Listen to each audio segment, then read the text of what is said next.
আসসালামু আলাইকুম সবাইকে। নিয়তির বাঁধন গল্পের ৮ নাম্বার পার্ট। তো বেশি কথা না বলে চলুন গল্প শুরু করা যাক। গল্পে মেতে থাকায় কেউই বুঝতেই পারলো না যে কখন গধূলির আলো মিশে গিয়ে তিমিরের দেখা মিলেছে। হাসি মজা আড্ডায় সময়টা চোখের পলকে পেরিয়ে গিয়েছে। সবাই ডিনারের জন্য আসছে টেবিলে। বিয়েতে কোনো আয়োজন হয়নি, আয়োজন তো দূরে থাকা কাউকে জানায়নি পর্যন্ত। তাই আজ রায়ানের বন্ধুরা আসায় ভিন্ন মেনু দিয়ে টেবিলটা ভরিয়ে তুলেছে নেওয়াজের গিন্নিরা। বাড়ির ৪ ভাই জ্যেষ্ঠ ব্যতীত বাকি সবাই খেতে বসেছে। রিমি নিশাদকেও তার পাশে বসিয়েছে খাওয়ার জন্য। বাচ্চাটা অধিক সময় নিশাদের কাছেই ছিল। তারা দুজন এমনভাবে মিশেছে যেন দুজন খুব আপন। খেতে বসেছে বিদায় বাচ্চাটাকে রেখে এসেছে শ্বশুরমশাইয়ের কাছে। খাওয়ার ফাঁকে আকাশ আয়ানের উদ্দেশ্যে জিজ্ঞেস করে উঠল, তা আয়ান বাবু আপনার দিনকাল কেমন যাচ্ছে আর ডাক্তারি কেমন চলছে? আয়ান ভাই সমতুল্য আকাশের পানে তাকিয়ে আলতো হেসে বলল, ভালোই ভাইয়া, ইন্টার্নি চলছে, এটা নিয়েই ব্যস্ত। শেষ হলে নিজেদের হাসপাতালে জয়েন হয়ে যাব। আকাশ বলল, তা তোমার কি খবর অর্থী বোন আমার, পড়াশোনা কেমন চলছে? আয়নের উত্তর পেয়ে অর্থের দিকে তাকিয়ে প্রশ্নটা করলো আকাশ। অর্থী খাওয়া বাদ দিয়ে আকাশের দিকে তাকিয়ে প্রত্যুত্তরে হেসে বলল, আমি আর পড়াশোনা দুটোই ভালো চলছে ভাইয়া। প্রান্ত খেতে খেতে পাল্টা প্রশ্ন করলো, তোমাদের পরিবারে তো এতগুলো ডাক্তার, তা তুমি কেন ডাক্তারি পড়লে না? তুমিও তো খারাপ স্টুডেন্ট নও। আকাশের থেকে চোখ সরিয়ে প্রান্তের দিকে তাকিয়ে জবাব দিল অর্থী, আমার ইংলিশ সাহিত্য খুব ভালো লাগে, ভাগ্যক্রমে তা পেয়েও গিয়েছি, তাই এটাই করছি। আর পরিবারে শুধু ডাক্তার হলেই হয় না ভাইয়া, অন্য পেশারও দরকার আছে। প্রান্ত বলল, তা ঠিক। উত্তর পেয়ে সবাই এক মুহূর্তের জন্য চুপ হয়ে গেল। এই শান্ত পরিবেশটা হয়তো রিমির পছন্দ হলো না, তাই তো নিশাদকে ডেকে বলল, এই নিশাদ, তুমি আমাদের বাসায় কবে যাচ্ছ বলো? ভাইয়া আর তোমাকে জলদি আমাদের বাসায় দেখতে যাই, বুঝেছো? নিশাদ কি জবাব দিবে বুঝলো না। সে কি চিনে যে যাবে আর রায়ান তাকে নিয়ে যাবে এই আশা করাও ভুল। একবার চোখ তুলে রায়ানের পানে তাকালো, যে এখনো নির্লিপ্ত অভিব্যক্তিতে খেতে ব্যস্ত, যেন এসবে তার কোনো পরোয়াই নেই। নিশাদ চোখ সরিয়ে আমতা আমতা করে বলল, যাবো কোনো একদিন আপু। ইমি বলল, কোনো একদিন আবার কি, খুব জলদিই যাবে ভাইয়া, আপনি একদিন সময় বের করে নিশাদকে সাথে করে কিন্তু আমাদের বাসায় যাবেন, অপেক্ষায় থাকবো আমরা।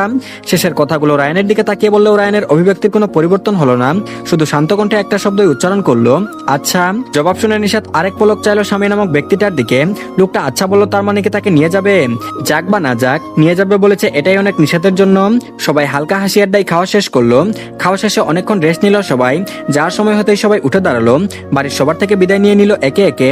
রিমি নিশাদকে এটা ওটা বলে পুনরায় তাদের বাসায় যাওয়ার কথা বলে বিদায় নিল। সবাই বেরিয়ে গেলেও নিশাদ তাদের যাওয়ার পানে তাকিয়ে রইল। তার স্বামীর বন্ধুগুলো কত ভালো, কত হাসি খুশি, সবাই আর কি সুন্দর করে কথা বলে। কিন্তু তার স্বামীকে দেখো, গুমরা মুখে একটা, সবসময় কেমন গম্ভীর থাকে। আচ্ছা, লোকটাকে হাসলে কেমন লাগবে দেখতে? নিশাতের হঠাৎ ইচ্ছে জাগলো নিজের স্বামীকে হাসতে দেখার। সে মনে মনে একটু কল্পনাও করে নিল। মনে মনে ভাবলো, লোকটা হাসলে নিশ্চয়ই তার কল্পনার চাইতেও বেশি সুন্দর লাগবে। কিন্তু সেই চিত্রখানা দেখার মতো সৌভাগ্য কি আদৌ তার হবে? কল্পিত ছবিটাকে আদৌ বাস্তব রূপে আস্বাদন করতে পারবে তো কে জানে। ভেবে যেন মনটা আনচান করে উঠলো। নতুন একটি দিনের সূচনা, নতুন সকাল মানে সবাই নতুন ভাবে তাদের পথ চলতে শুরু করে। নতুন একটা ভোর শুরু হওয়া মানে রবির নরম কিরণের ছোঁয়া লাগিয়ে মানুষের চিন্তা চেতনাকে নতুন করে জাগিয়ে তোলা, যাতে সবাই নতুন ভাবে শিখতে পারে, নতুন ভাবে বাঁচতে পারে। তেমন করে নিশাতের আজ নতুন পথ চলার সূচনা হতে চলেছে। নিশাত সম্পূর্ণ তৈরি হয়ে নিচে নেমেছে। প্রায় সবাই ব্রেকফাস্ট করতে বসে গেছে, কারণ সবাই এখন যার যার কাজে বের হবে। সবাই খেতে বসার কিছুক্ষণ পরে রায়ান নিচে নামলো। ডাইনিং টেবিলের কাছে এসে এক পলক নিশাতের দিকে তাকালো। নিশাত কারো আসার শব্দ পেয়ে তাকাতে দুজনের চোখাচোখি হয়ে গেল। নিশাত তৎক্ষণাৎ নিজের চোখ সরিয়ে নিল। এর মাঝে কেটেছে পুরো একটা দিন, কিন্তু নিশাত একবারের জন্য রায়ানের রুম তো দূরে থাক, তার সামনেই যায়নি বলতে গেলে। শুধু সকালে আর রাতে খাওয়ার সময় বা একটু চোখের দেখা দেখেছে, এইটুকু। তবে মানুষটা তার প্রয়োজনীয় বইপত্র যা দরকার সব কাল কিনে এনে অর্থের রুমে পাঠিয়ে দিয়েছে। নতুন বইপত্রের ঘ্রাণ পেয়ে নিশাতের যতটুকু অভিমান জমা ছিল তাও ক্ষয়ে গেছে। তবুও লোকটার সাথে কথা বলার কোনো ইচ্ছে নিশাতের নেই। নিশাতকে চোখ সরিয়ে নিতে দেখে রায়ানের চক্ষু হটিয়ে একটা চেয়ার টেনে বসে পড়লো। রিমি বেগম খাবার বেড়ে দিতেই তা মুখে তুললো। খাওয়াতে মনোযোগী থেকেই হঠাৎ বাবার উদ্দেশ্যে জিজ্ঞেস করলো, আব্বু, তোমার ঠিক করা অ্যাসিস্ট্যান্টকে স্যালারি তুমি দিবে নাকি আমাকে দিতে হবে? কথাটি শুনতে আরহান সাহেব বিস্ময় চাহনিতে তাকালো নিজ পুত্রের পানে। তিনি আশা রেখেছিলেন ছেলে তার সিদ্ধান্ত মেনে নেবে, কিন্তু এত জলদি ভাবেননি। চোখ সরিয়ে গলা খাকারি দিয়ে প্রত্যুত্তর করলো, বউ তোমার না মানে অ্যাসিস্ট্যান্ট তোমার, তাহলে আমি কেন স্যালারি দিব? অবশ্যই তোমাকে দিতে হবে। রায়ান বলল, আচ্ছা, তা কত দিলে তোমার কাছে ঠিক মনে হবে? ছেলে যে পিন্স মেরে কথা বলছে তা ঠিকই বুঝতে সক্ষম আরহান সাহেব নিজের সুযোগ পেয়ে বলে উঠলো, আপাতত প্রথম মাসের স্যালারি হিসেবে তাকে একটা ফোন কিনে দিও, পরবর্তীতে তোমার যা ভালো লাগে দিও। টেবিলে সবাই বাবা আর ছেলের কথার দিকে তাকিয়ে তাদের কথা বোঝার চেষ্টা করলো। রিমি বেগম ব্যতীত কেউই বুঝতে পারছে না দুজনে কি নিয়ে কথা বলছে। নিশাত নিজেও চোখ ছোট ছোট করে তাকিয়ে সব বোঝার চেষ্টা করলো।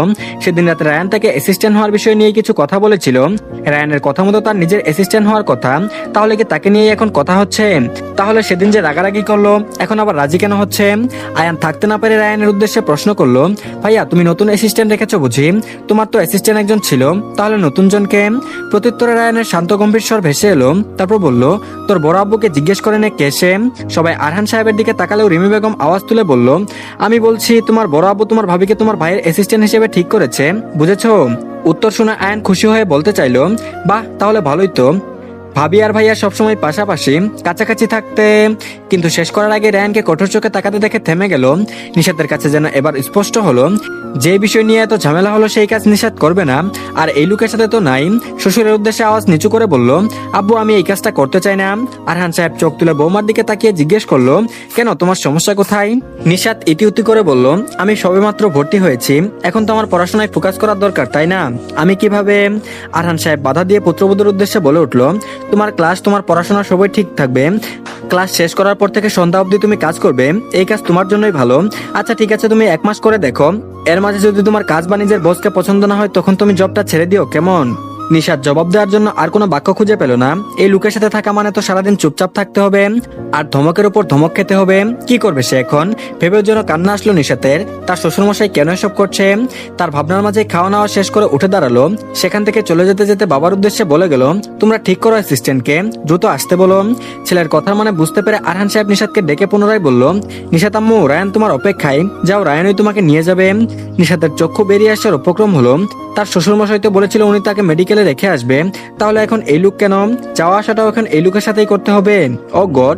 কিন্তু উপায় না পেয়ে উঠে পড়লো নিশাত। নিশাতকে উঠতে দেখে অর্থেও উঠে ভাবির সাথে হাঁটা ধরলো। ভাবির একটা হাত ধরে এগিয়ে যেতে যেতে হাসি মুখে বলল, অল দা বেস্ট ভাবি, দুটোর জন্যই। নিশাত অর্ধেক বুঝতে পেরে বলল, ধন্যবাদ, কিন্তু দুটো মানে? অর্থে বলল, 1 তোমার মেডিকেলের প্রথম দিন, আর 2 তোমার জবের জন্য।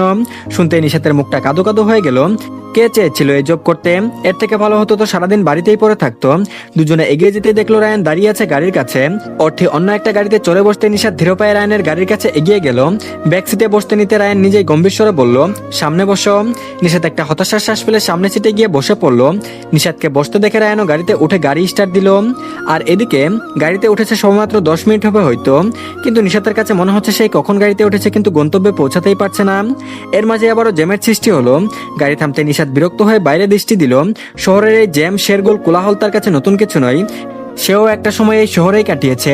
শহরের ধুলো মেখেই তার বড় হওয়া, ছোট বড় অনেক স্মৃতি তার মস্তিষ্কে গেঁথে গেছে। তবে অনেকদিন এসব থেকে দূরে থাকায় এখন কিছুটা নতুনই মনে হচ্ছে। জ্যামের ভিতরেই কেটে গেল প্রায় 20 মিনিট। জ্যাম ছাড়তেই পরবর্তী 10 মিনিটের মধ্যে রায়ানের গাড়ি এসে থামলো এক বিশাল মেডিকেল ক্যাম্পের সামনে। স্বপ্নের পথে এক ধাপ অগ্রসর হতে পেরে নিশাতের যেন খুশিতে অন্ত নেই। গাড়ি থামতেই প্রসন্ন চিত্তে গাড়ি থেকে নামতে গেলে রায়ান পিছু ডেকে বলে উঠল, শুনো। নিশাত থেমে প্রশ্নোত্তক দৃষ্টিতে তাকালো নিজ স্বামীর পানে। নিশাতকে তাকাতে দেখে রায়ান গম্ভীর স্বরে বলল, ক্যাম্পাসের কাউকে বিয়ের বিষয়ে বলার দরকার নেই, বুঝেছো? নিশাত একটু অবাকই হলো। এই লোককে নিশ্চয়ই এখানে কেউ চিনে না, আর তাকেও কেউ চিনে না, তাহলে কেউ বিয়ের কথা কেন জিজ্ঞেস করবে? আর করলেও বললে কি সমস্যা, বুঝলো না নিশাত, তাই প্রশ্ন করলো, কেন? রায়ান আবারও একই স্বরে জবাব দিল, কারণ আমি বলেছি তাই। এটা কোনো কারণ হলো? এমনিতেই জবের বিষয়টি নিয়ে নিশাত ভীষণ বিরক্ত হয়ে আছে। এখন আবার এই লোকের অর্ধেক কথা শুনে রেখে তেরা স্বরের জবাবে বলল, আপনার কথা আমি কেন শুনবো? রায়ান বলল, কারণ তুমি আমার। এটুকু বলেই থেমে গেল রায়ান। নিশাত উৎসুক চিন্তে জানতে চাইলো, বলুন। রায়ান বলল, কিছু না, এখান থেকে যাও স্টুপিড। রায়ানের গভীর ধমক শুনে নিশাত একটা ভেঙচি মেরে গাড়ি থেকে নেমে পড়লো। সে তো কখনোই নেমে পড়তো, তুই কেন পিছু ডাকলি বেটা? আবার এখন ধমক দিচ্ছে। অসহ্য লোক একটা। একটু নেমে তাকে ক্লাস অব্দিও দিয়ে আসলো না, সে কি এখানে কিছু চিনে? তার ভাবনার মাঝে পুনরায় রায়ানের কণ্ঠস্বর ভেসে এলো, তোমার ক্লাসরুম 5ম ফ্লোরের 302 নম্বর রুমে, আশা করি খুঁজে পেতে সমস্যা হবে না। বাহ, এই লোক তার মনের কথা বুঝে গেল। নিশাত কথা না বাড়িয়ে হেঁটে গিয়ে গেটের সামনে দাঁড়ালো। চোখ তুলে একবার সগর্বে স্থির দাঁড়িয়ে থাকা বিল্ডিং গুলোর দিকে তাকালো। সে এখানে পড়তে চেয়েছিল এমন নয়, তবে ডাক্তারিটা খুব করে পড়তে চেয়েছিল। তার মনে পড়ে ছোটবেলার কাহিনী। সে ছোটবেলায় ডাক্তার সেজে খেলে বেড়াতো। ডাক্তারি পেশার প্রতি ছোট থেকে একটা দুর্বলতা ছিল। একদিন তার বাবা চোট পেয়ে হাসপাতালে এসেছিল। নোমান সাহেব সেদিন ভালোই চোট পেয়েছিল। বাবাকে চোট পেয়ে ব্যথায় কাতরাতে দেখে নিশাত কেঁদে কেঁদে বলেছিল, আব্বু দেখো, আমি বড় হয়ে ডাক্তার হব, তখন তুমি চোট পেলে আমি তোমাকে চিকিৎসা করাবো, তোমাকে তখন আমি একটু ব্যথা দিব না। সেদিনের পর থেকে আর বেশি করে স্বপ্ন দেখতে শুরু করেছিল। বড় হওয়ার সাথে সাথে তা আরো তীব্রতর হয়েছিল। তখন তো সে জানতোই না তার ডাক্তার হওয়ার আগে তার বাবা অনেক বড় একটা চোট পেয়ে পড়ে থাকবে আর তার স্বপ্নে ভাটা পড়বে। তবু এই চেয়ে এরপর নিস্তাগিদে মেডিকেল পরীক্ষায় বসেছিল। বাবা অনেকবার অনুরোধ করলেও কোনো কোচিং সে করেনি, কারণ তার বাবা যদি তার পিছিয়ে এত খরচ করে তাহলে তাদের পরিবার কি করে চলবে। তবুও নিজে যতটুকু পেরেছিল নির্ভারের সহায়তায় এক এক করে পড়তে পরীক্ষায় বসেছিল, কিন্তু ভাগ্য তার সহায় হয়নি। সামান্য কিছু মার্কের জন্য সে পিছিয়েই ছিল। সরকারিতে পড়তে যেখানে তার বাবার সামর্থ্য ছিল না বলতে গেলে, সেখানে এত বড় প্রাইভেট মেডিকেলে পড়ার কথা নিষাদ কল্পনাতেও আনেনি। আজ এখানে দাঁড়াতে পারবে এমন আশাও সে করেনি। বাবার কথা আর স্বপ্নের কথা ভাবতে গিয়ে এক ফোঁটা অশ্রু গড়িয়ে পড়লো কপাল বেয়ে। বা হাতে সাহায্যতা মুছে নিল।